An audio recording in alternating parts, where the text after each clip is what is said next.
Help me reach 1,000 subscribes. Support the video with a like and leave your thoughts in the comments. I read every comment. Thanks.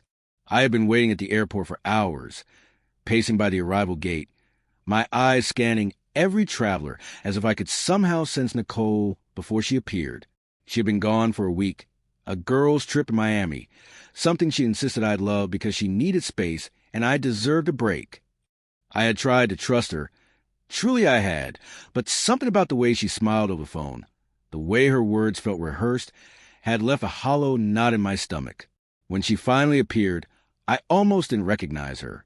Her hair was pulled back differently. Her sun-kissed skin glowed like she'd actually enjoyed herself, and for a second, the world slowed as I took her in. She was smiling, but it wasn't her usual smile, the one that reached her eyes and made me feel like the luckiest man alive. No, this one was guarded, cautious, almost secretive, and then my eyes caught it, the mark on her wrist. It was subtle, but unmistakable, a thin, golden bracelet with charm I had never seen before. My stomach dropped. She had worn nothing like it before the trip. I tried to brush it off, told myself it was a souvenir from a store I didn't know about, but the truth gnawed at me relentlessly. My mind raced with questions I didn't want to ask. Who gave it to her? Did she even think I'd notice? I decided to wait, to let her settle in before I brought it up. The drive home was silent, the radio playing something she claimed she loved, but I barely heard it. I kept glancing at her wrist, noticing how she kept fiddling with the charm, twisting it between her fingers in that way she always did when nervous or guilty. By the time we pulled into the driveway, my heart was hammering. Something had changed. I could feel it, the air between us charged and thick. As she carried her bags inside, I followed at a careful distance. I didn't want to start an argument, but I knew I couldn't ignore what I had seen. I went straight to the kitchen and grabbed my phone. I opened the gallery, pulled up the photos she had sent during her trip, the beaches, the clubs, the restaurants. And then I noticed something I hadn't seen before, a man, just in the background at first, his arm brushing hers in one picture, a shadow leaning too close in another. My stomach twisted. I zoomed in. That's when I saw it clearly. The bracelet. The exact same golden charm was clasped around his wrist in one photo, his hand dangerously close to hers. My pulse raced. I scrolled back and forth, comparing the images, piecing together moments I had never noticed before. Every laugh in the pictures, every casual touch. It wasn't harmless. It was deliberate, intimate, something that wasn't supposed to exist between her and anyone else. I waited for her to come into the living room, pretend to scroll through my phone. My hands were shaking. When she finally walked in, she froze at the sight of me. "Hey," she said, a little too cheerfully, as if nothing had changed in the past week. I didn't answer.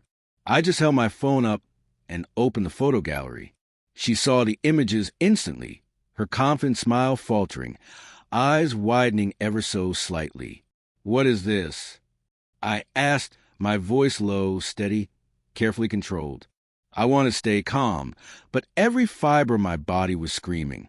She swallowed, looked away, then back at me. "It's nothing," she said, but it wasn't convincing. Her voice trembled in that way I remember from years ago, the way she sounded when she knew she had been caught. "Nothing," I repeated, my tone sharper now, though I kept it measured. "That's my bracelet, Nicole, and that's the same one in that guy's hand. Care to explain?" Her face paled. She opened her mouth, then closed it, fumbling for words. She started to say something about a party, a borrowed bracelet, a misunderstanding. Every excuse fell flat in the pit of my chest. The tension in the room was unbearable, like the air itself was holding its breath. I stepped closer, lowering my voice so it was almost a whisper, but filled with a kind of quiet intensity that demanded honesty. "I've seen the pictures. I know what I'm looking at. I need the truth. Did you?" My voice trailed off, because I didn't even want to say the words. The thought that she might have betrayed me, that the week-long trip I had encouraged, was anything but innocent, made my chest feel hollow. She turned away, running a hand down her face, her shoulders trembling. "Lucas," her voice cracked. "I didn't mean for it to happen. And just like that, the fragile foundation I had built over 13 years started to crumble. I felt a strange mix of anger, disbelief, and heartbreak, a storm I had never prepared for. I wanted to scream, to confront her fully, but something inside me held back. I wanted evidence, clarity, more than just a confession whispered between us. I remembered the small notebook I kept hidden in my drawer, the one I used for everything from bills to little notes about our life together. Tonight, I would write it all down. The bracelet, the photos, the moments I had ignored. I would gather proof, and when the time came, I would confront her fully, not out of revenge, but to understand, to force reality into the open. By the time I went to bed that night, Nicole was asleep beside me, unaware of the storm brewing in my mind. I stared at the ceiling, plotting every question I needed answers to, imagining the confrontation that would shatter the silence. I felt hollow and alive at the same time, the anticipation both terrifying and thrilling. I didn't know how she would react tomorrow, or if she even had a response that could fix this. But I knew one thing. By morning, nothing would be the same, and I was ready to uncover the truth, no matter how much it hurt.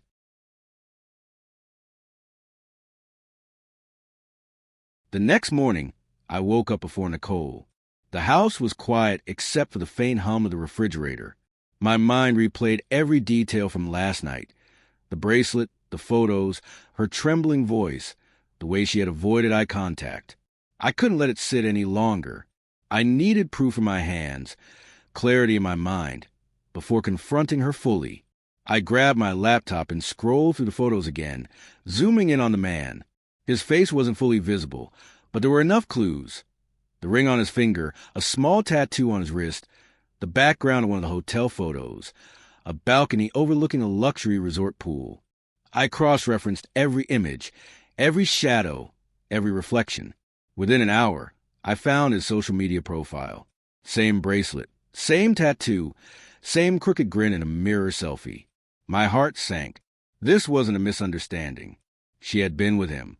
I paced the living room, trying to control the surge of emotions, anger, betrayal, heartbreak, all vying for dominance. Nicole emerged from the bedroom, yawning, her hair mussed, her pajamas rumpled. She looked peaceful, entirely unaware of the storm I had uncovered. "Lucas?" she asked, a note of caution in her voice. "What are you doing up so early?" I held up my laptop. The images were displayed on the screen, arranged chronologically, with dates and locations clearly visible. I didn't speak at first. I let her see them, let the weight of truth settle on her shoulders. Her face drained of color almost immediately. "Nicole, I found him," I said quietly, deliberately calm. "All of it. The photos, the bracelet, the trips you didn't tell me about. It's him, isn't it?" She opened her mouth, stammered, and then said nothing. The silence was deafening. I could hear the blood pounding in my ears, the small gasp escape her lips as reality hit. "I trusted you," I continued, voice steady but heavy with emotion. "I encouraged your trip. I gave you space. And you—" I paused, swallowing hard, trying to hold back the raw edge of my anger. "You used it to be with someone else. Do you understand what that means?" Her eyes filled with tears, and for the first time, I saw vulnerability, fear, and regret, but also a flicker of defiance. "Lucas, it's complicated. I didn't mean for it to happen." "Complicated?" I echoed, disbelief lacing my words. "Complicated is a missed meeting, a traffic jam, a broken phone. Cheating while I waited for you, while you smiled at me on the phone, that is not complicated. That is betrayal." She looked down, biting her lip. The guilt was palpable, but I needed confirmation, a full account. "Who is he? Where did it start? I need to know everything." She hesitated, then whispered, "His name is Daniel. I met him at a networking event months ago. It just happened. I didn't plan it. I didn't know I'd feel this connection." The word connection made my stomach twist. Months? Months of deceit, pretending to be on a trip with friends while secretly meeting him. The images, the bracelet, the subtle touches in the photos, they weren't coincidences. They were proof of every lie. I closed my laptop and stepped back, letting the weight of it sink in. I wanted to yell, to shake her, to scream until the walls rattled. But I didn't. Instead, I felt a strange clarity, cold, sharp, liberating. I realized I had two choices, to crumble under this betrayal or to act decisively. I took a deep breath. Nicole, I love you. I did. But love isn't enough when trust is gone.